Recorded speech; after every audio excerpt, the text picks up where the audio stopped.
Madame, mademoiselle, monsieur, les difficultés sont derrière nous. Nous avançons. 2018 aura été l'année de toutes les censures.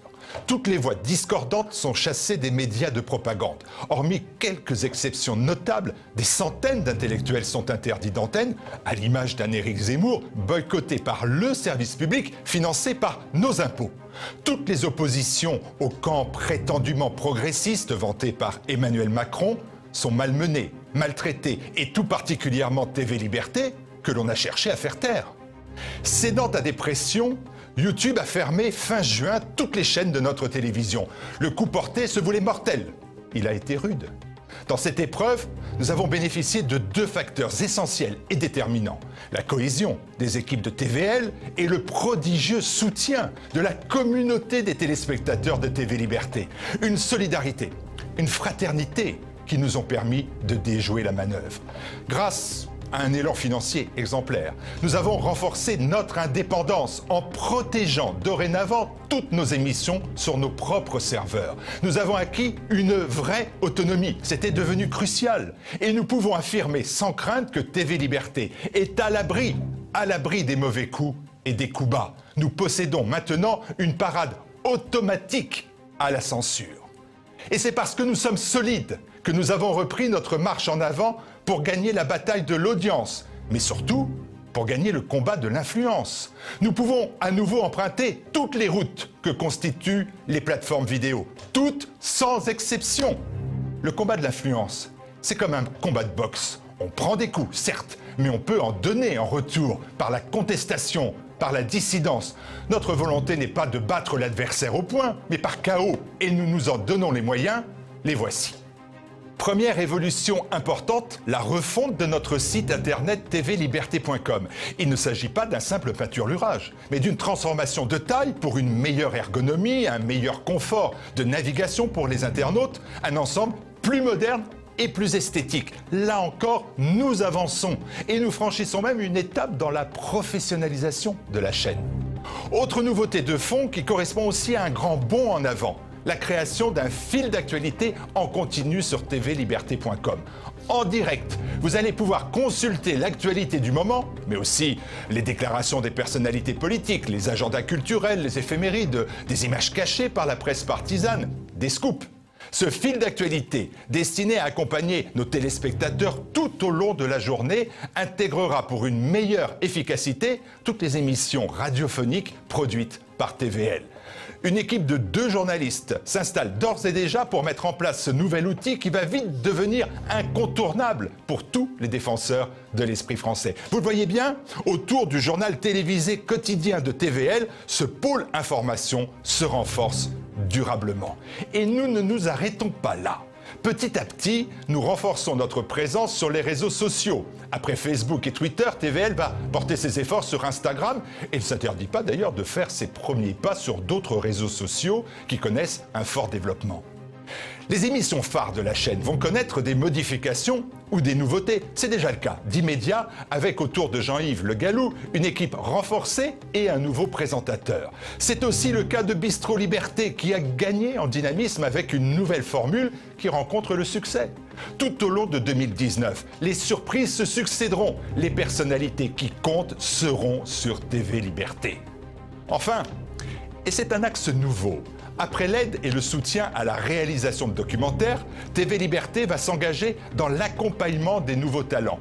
Ils apparaissent sur Internet, ils révolutionnent l'art de la communication et suscitent l'intérêt des plus jeunes. On les appelle les youtubeurs. Certains s'opposent avec courage au pouvoir en place, tous combattent le politiquement correct. Nous vous les ferons découvrir grâce à cette bourse aux nouveaux talents.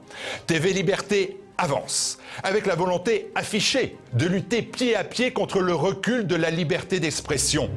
Le terrorisme intellectuel s'abat sur notre pays, mais il n'est pas inéluctable. Les peuples reprennent le pouvoir en Italie, en Hongrie, en Autriche, en Pologne, déjouent les pronostics comme au Brésil. La France peut, elle aussi, se libérer des chaînes qu'on lui impose. TV Liberté veut vous aider à vous libérer des chaînes qui cherchent à vous emprisonner. Aider les Français à se libérer des chaînes qui cherchent à les emprisonner. Donnez-nous-en les moyens pour qu'en 2019, TV Liberté continue de défendre vos idées. Aidez-nous, maintenant.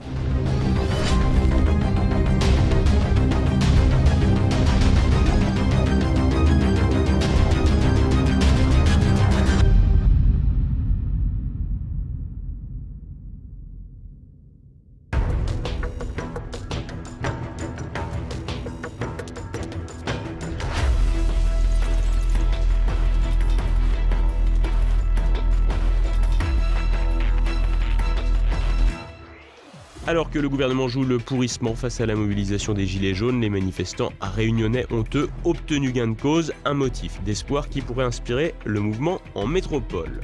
Après 2 rejets au Sénat, la loi contre les fausses informations, plus connue sous le nom de fake news, a été adoptée mardi par l'Assemblée nationale. Retour sur une loi liberticide. C'est parti pour la cyber-grand-messe de la consommation. Vendredi débute le Black Friday, un événement commercial mondial en ligne qui séduit de plus en plus de Français. Madame, monsieur, bonsoir. Les Gilets jaunes réunionnais ont obtenu gain de cause et pourraient bien inspirer leurs homologues en métropole. Si le gouvernement dit ne pas vouloir céder, l'intensification du mouvement pourrait le faire plier. Olivier Frère-Jacques. Nous, à La Réunion, on dirait qu'on nous laisse pas, quoi. Quand on dit quelque chose, on nous prend pour des voyous, alors que on n'est pas des voyous, on est des citoyens français comme tout. Et pour après on est éloigné, le gouvernement ne tient pas compte. Le gouvernement ne tient pas compte, mais a tout de même reculé face aux manifestations réunionnaises puisque les taxes sur les carburants seront gelées pendant 3 mois. Une décision qui n'a pas empêché la poursuite de la mobilisation sur l'île. Une mobilisation qui paralyse une partie du département d'Outre-mer, mais qui n'empêche pas le soutien de la population aux manifestants. Très compliqué depuis samedi. Voilà, je fais des allers-retours et je suis toujours sur la route. Et malheureusement, on ne peut rien faire d'autre qu'attendre, patienter. Mais je suis de tout cœur avec les manifestants. Un soutien de la population et une colère qui ne mollit pas. Les Réunionnais ont trouvé la formule gagnante face à l'exécutif. Emmanuel Macron a d'ailleurs annoncé l'envoi de l'armée pour faire face à ce que certains qualifient de pire flambée de violence sur l'île depuis 30 ans. Un climat de fronde dans l'océan Indien et qui se propage également en métropole jusque dans les rangs de l'Assemblée. Le député non inscrit de la 4e circonscription des Pyrénées-Atlantiques, Jean Lassalle, a affiché son soutien au mouvement en revêtant un gilet jaune dans l'hémicycle, provoquant une suspension de séance. Ensuite, celles et ceux qui veulent circuler et qui mettent aussi en risque, mesdames, messieurs, non pas les comportements cirquesques. Je vous rappelle au règlement, Monsieur Lassalle, veuillez immédiatement retirer ce gilet. Parfait, Monsieur Lassalle. Ce rappel au règlement sera évidemment inscrit au procès-verbal et vous en subirez les conséquences. Retirez, s'il vous plaît, ce gilet. Monsieur Lassalle.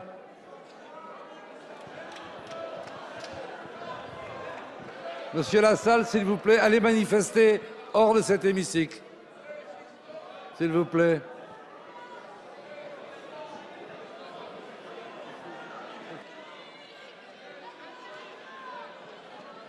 La séance est suspendue.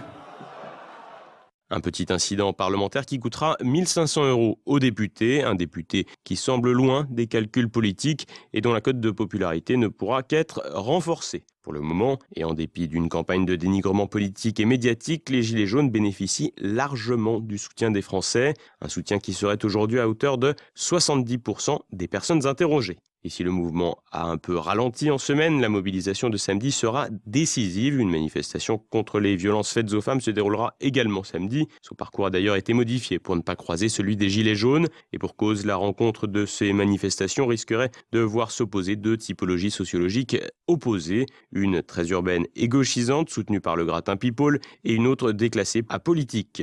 Les syndicats, eux, sont divisés sur la marche à suivre. FO Transport, à tendance anarchiste, invite ses adhérents à suivre le mouvement. D'autres sont plus méfiants, à l'image de la CFDT, voire hostiles comme la direction de la CGT. Une défiance vis-à-vis du mouvement qui s'explique par la concurrence que constitue le mouvement spontané des Gilets jaunes. Un mouvement qui pourrait être qualifié de hors-système, une appellation que ne peuvent pas revendiquer les syndicats français. Des syndicats qui, à titre d'exemple, avaient touché plus de 80 millions d'euros en 2016 via les fonds de financement du dialogue social. Et si une partie de la gauche syndicale se bouche le nez, l'extrême gauche politique encourage le mouvement, à l'image de Jean-Luc Mélenchon, François Ruffin ou encore Olivier Besancenot. À droite, les Républicains, comme le Rassemblement national et Debout la France, apparaissent comme des soutiens de la première heure. La mobilisation de samedi à Paris et dans toute la France permettra de maintenir la pression sur l'exécutif, voire même d'intensifier le mouvement avec toujours comme risque l'instrumentalisation d'incidents par l'exécutif. Annoncée de longue date, la loi contre les fausses informations, les fake news, a été adoptée mardi lors d'un ultime vote à l'Assemblée. 2 textes voulus par Emmanuel Macron faisant crainte pour la liberté d'expression. La majorité En Marche a sorti la muselière. Mardi, lors d'un ultime vote à l'Assemblée, le Parlement a adopté définitivement les 2 propositions de loi contre la manipulation de l'information en période électorale. 2 textes controversés voulus par Emmanuel Macron et portés par la majorité La République En Marche et le MoDem. En effet, les 2 propositions n'ont pas fait l'unanimité au sein de l'hémicycle. Le premier texte a été voté par 183 voix contre 111 et 8 abstentions. Le second a été approuvé par 347 voix contre 204 et 14 abstentions. Vous l'aurez compris, les oppositions ont témoigné leur hostilité à ces lois, les jugeant inefficaces voire dangereuses pour la liberté d'expression. Un avis que partage Jean-Yves Le Gallou, président de la fondation Polémia. C'est une nouvelle loi liberticide puisque cette loi suppose qu'il y a des fausses informations qu'il faudrait interdire. Donc s'il y a des fausses informations, c'est qu'il y a des vraies informations. Mais en général, pour discerner le vrai du faux, dans les pays libres, c'est le libre débat qui permet de discerner le vrai du faux. Il faut que différentes thèses soient exprimées. Là, il y a une seule thèse qui sera autorisée et les juges pourront interdire par les juges, un juge unique, juge unique, pourront décider qu'une information est fausse et qu'une autre est vraie. Bon, ça existe dans d'autres pays, la Corée du Nord par exemple, mais pour la France, c'est vraiment consternant.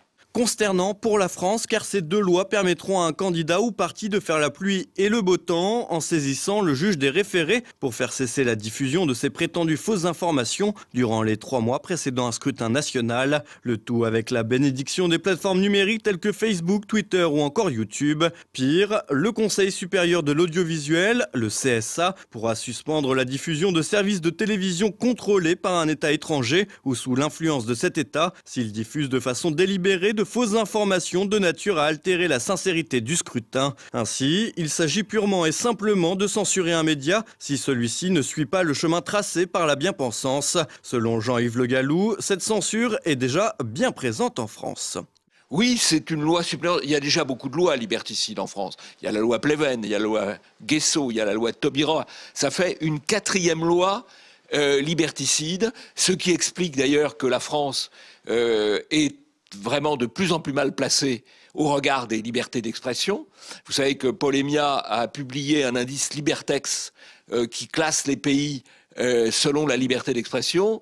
Eh bien, sur 7 pays, la France est 7e, derrière les États-Unis et le Danemark, mais aussi derrière la Hongrie et la Russie. Et encore, ce Libertex a été fait avant que cette loi ne soit votée. Donc la France va encore dégrader son résultat en termes de liberté d'expression avec cette nouvelle loi. Merci Macron. Le moral des cadres en berne. Une récente étude d'opinion montre que les couches supérieures du monde du travail ne sont pas non plus à la fête en cette période de crise. Olivier Frère-Jacques.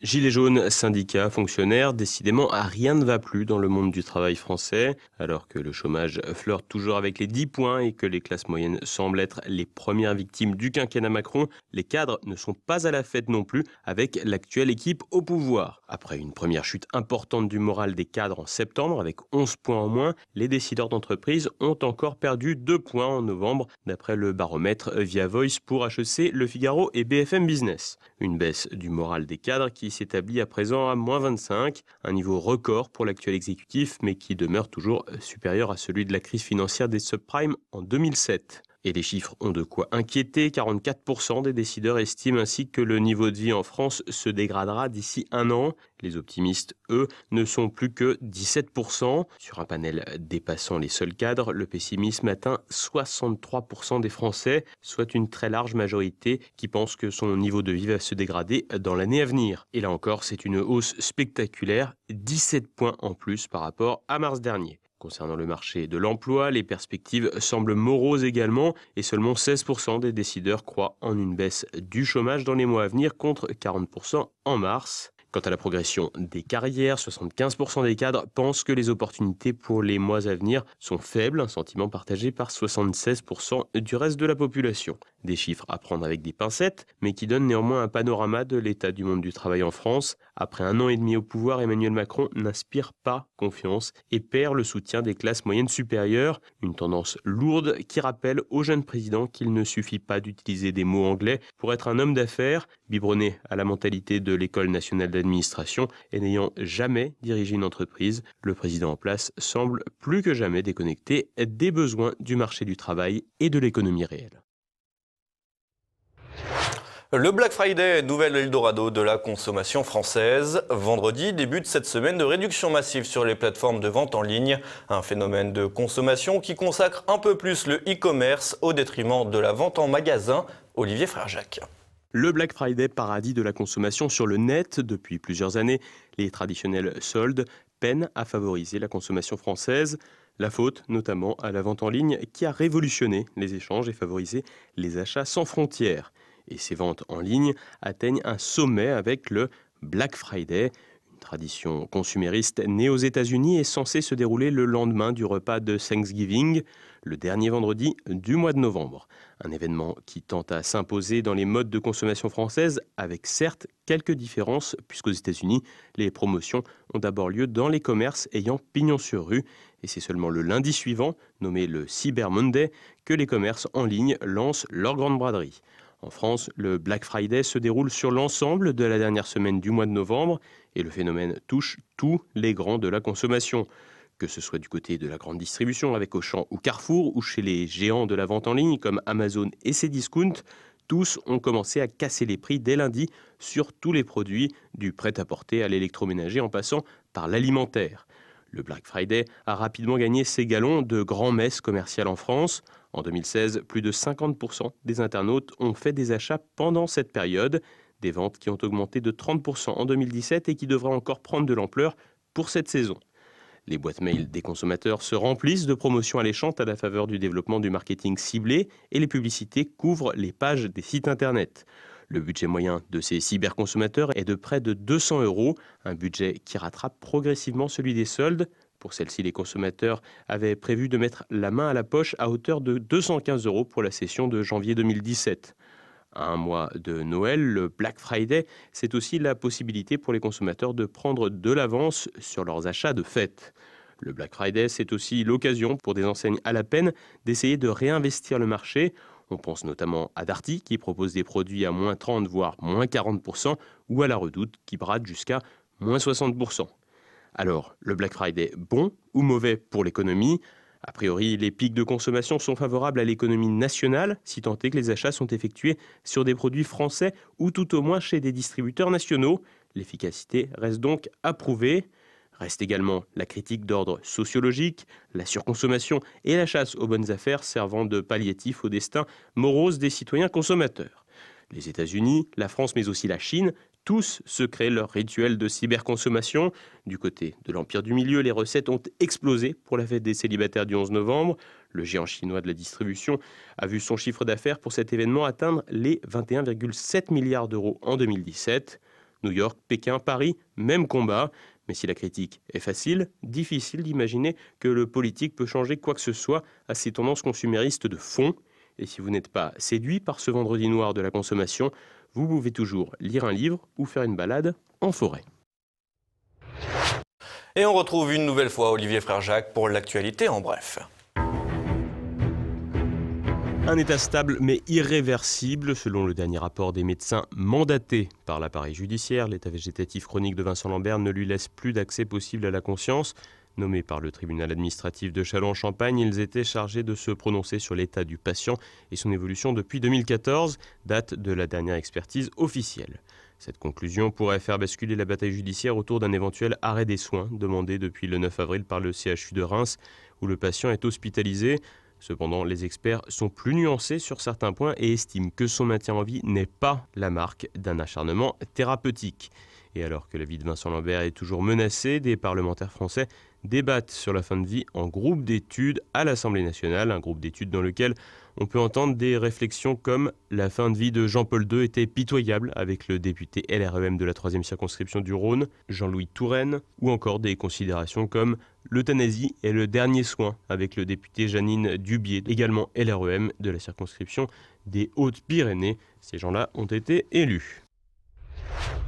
Une promotion de Saint-Cyr débaptisée. Samedi, l'armée de terre a décidé de censurer le nom de la promo 2016-2019 de l'école spéciale militaire, nommée jusqu'ici Général Loustono-Laco.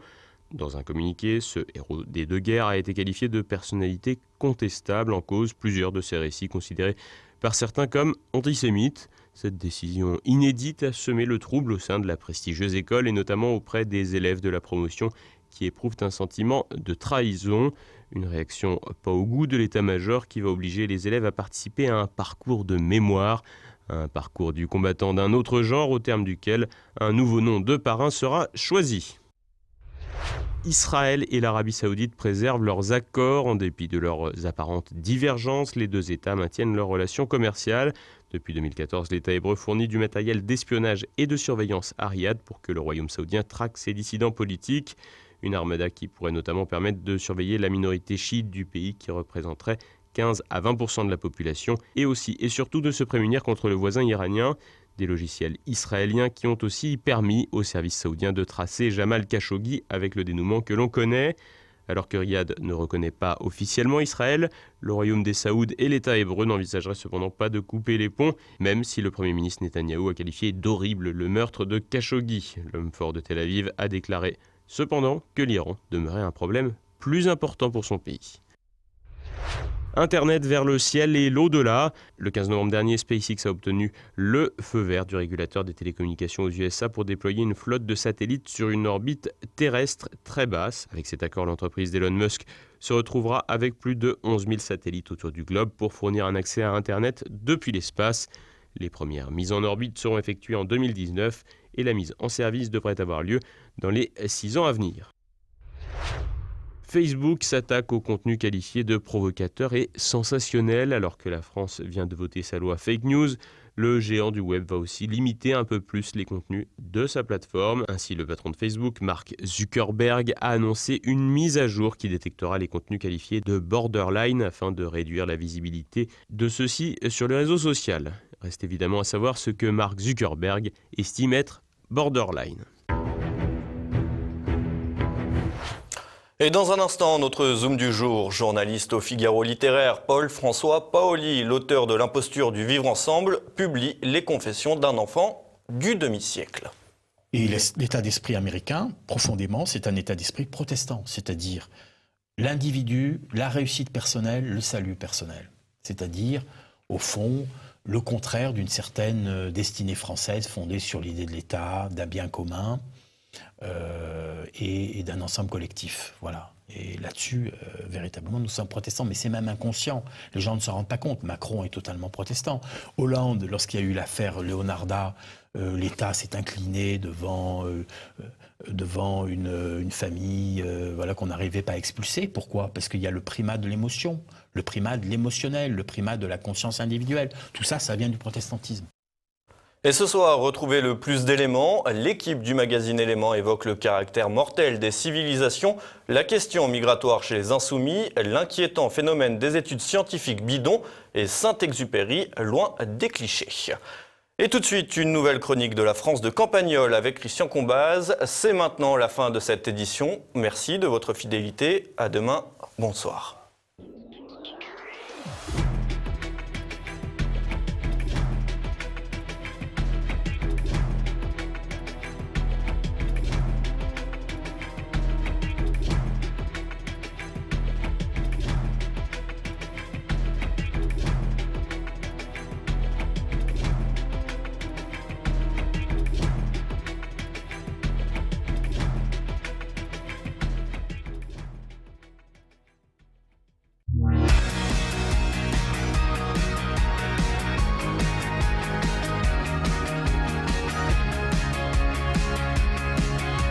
Quand les hasards de la vie font que vous passez beaucoup plus de temps hors de chez vous que par le passé, à vivre dans une chambre d'amis parce que vous vous assurez une présence auprès de quelqu'un, cette présence se traduit ailleurs, chez vous, en province, par une absence. Votre courrier est donc renvoyé par la poste, vous n'allez plus jamais à la banque de la ville voisine, vous faites tout par Internet, et là vous vous posez la question que nombre d'entre vous se sont déjà posées, la banque en ligne, complètement en ligne, ce qu'on appelle dématérialisé, est-ce que ça vaut le coup ? Eh bien, vous allez voir que, comme d'habitude, c'est mon ami Gustave, l'artisan bouquiniste, qui a eu le mot de la fin, parce qu'il y a plein de choses qu'on ne vous dit pas quand vous songez à vous inscrire dans ces banques sans guichet. Première étape bien matérielle, celle-là, le prétexte à toutes ces réflexions sur le sujet, de ma part, la raison pour laquelle je vous en parle, vous perdez votre portefeuille un matin et vous faites opposition immédiatement. C'est là que vous vous souvenez que vous faites partie d'un réseau bancaire qui a des caisses régionales indépendantes les unes des autres, genre Crédit Mutuel ou Crédit Agricole, hein, je ne vous dis pas lequel pour éviter les problèmes, mais tout le monde aura son opinion. Le principe est que vous ne pouvez ni faire un retrait manuel, ni déposer de l'argent dans une agence qui n'est pas la vôtre. La fille de votre agence vous dit par téléphone « Ah d'accord, vous êtes bloqué à Paris sans carte bleue pendant plusieurs jours en attendant de recevoir la prochaine. Eh bien, si vous avez votre chéquier, je vais appeler l'agence la plus proche de chez vous pour leur dire de vous donner 400 € en échange d'un chèque. » En vérité, elle vous rappelle penaude pour vous dire « Votre agence locale, là, en banlieue parisienne, n'a rien voulu savoir. » Alors c'est là que vous vous dites, à quoi servent donc par rapport à une banque sur Internet ces gens-là? À rien. Il faut plus d'une semaine pour récupérer sa carte, et encore la carte, il vous l'envoie à votre adresse d'emprunt à Paris, mais le code, lui, il l'envoie à votre adresse de village, donc ça fait 10 jours sans argent alors que vous n'êtes pas chez vous. Oui, mais on vous dit, c'est normal, votre adresse de village, c'est celle qui est dans les bases. Donc, une fois de plus, personne ne peut prendre la main sur les robots qui gèrent le système. Vous vous dites, cette fois, j'en ai assez, j'ouvre un dossier chez Fortunéo, Boursorama ou n'importe laquelle de ces fameuses banques en ligne. Mais premier argument, ça coûte 100 € de moins en frais bancaires qu'une banque normale par année. Et comme si ça ne suffisait pas, ils vous offrent de 80 à 120 € si vous ouvrez un compte. Ensuite, ils sont polis au téléphone. Alors là, ça vous change. Mais attention, loin de moi l'intention de chanter les louanges de ces banques immatérielles pour autant. Parce que si vous grattez un peu, vous vous apercevez d'une chose extrêmement gênante. Ils ne prennent plus les espèces. Et c'est à peine s'ils en délivrent. Vous allez vous dire, mais comment ça se fait? Ils prennent plus les espèces? Ben non, désolé, ils sont tellement dématérialisés qu'ils n'aiment plus les billets de banque, donc ils ne les prennent plus. C'est Gustave qui m'a fait observer ça, parce que toutes ces banques formidables ou soi-disant formidables se gardent bien de vous le dire.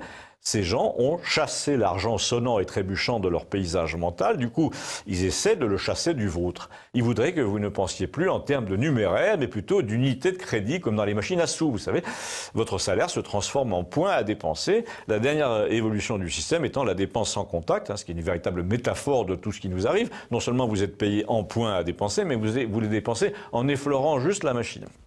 Alors pourquoi je vous ai parlé de Gustave au début? Eh bien parce que Gustave vend des livres sur les marchés. Et quand on lui achète une paire de livres de poche, 3 DVD, un vieux lot du chasseur français, eh bien on les paye avec des pièces et des billets. Eh bien, s'il était à Bourse au machin, il ne pourrait pas les déposer à la banque, m'a-t-il dit. Et si vous voulez retirer 4 000 d'un coup pour s'acheter une nouvelle camionnette, on serait obligé de lui envoyer un transporteur de fonds à domicile. Du coup, Gustave m'a dit, la plupart de mes amis des marchés, là, ont mis en place un système de banque parallèle en liquide. Quand tu as besoin de 1000 pour acheter un truc, tu les empruntes pendant une semaine à un copain, tu les lui rends en liquide. Moi, je fais tout en liquide pratiquement et je mets des sommes à la banque uniquement pour ne pas attirer l'attention du fisc. Du coup, quand je vois ce qu'il te présente comme un progrès, tout faire sur Internet, c'est une formidable reculade. Au contraire, déjà, on nous a proposé je ne sais combien de fois des machines à carte bleue de plus en plus petites. Ils ne sont pas fous. Ce qu'ils veulent, c'est la suppression totale du cash pour pouvoir te contrôler partout. Essaie de trouver dans le coin, par exemple, une station-service qui se paie avec des billets. Ben, c'est presque fini.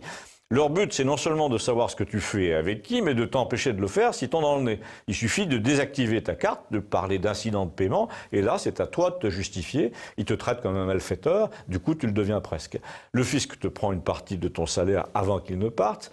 Mais pour les gens comme toi, lui dis-je, eh bien pour les gens comme moi, c'est encore pire. Je ne suis pas salarié, donc ils me mettent au forfait. Et c'est à toi de prouver que tu as gagné moins que ce qu'ils prétendent. Mais l'argent, pendant les 6 mois où tu essaies de te défendre, il a fait le tour de la planète sur les marchés pour leur rapporter du 2%. Et si c'est pas du 3, et ensuite, s'ils te le rendent, c'est sans les 3%, ils gardent les intérêts pour eux. Bon, finalement, j'avoue que j'ai renoncé, grâce à lui, à entrer dans un système qui refuse qu'on lui dépose des billets et qui vous envoie un fourgon blindé quand vous voulez sortir de 1000 €. Mais je ne veux pas vous dégoûter, hein. Gustave m'a dit, déjà, s'il te propose 80 € pour entrer chez eux, tu ne penses pas que c'est parce qu'ils t'aiment? Non. En effet, ça m'a paru le meilleur argument. Abonnez-vous à Campagnol TVL, merci, c'est sur YouTube.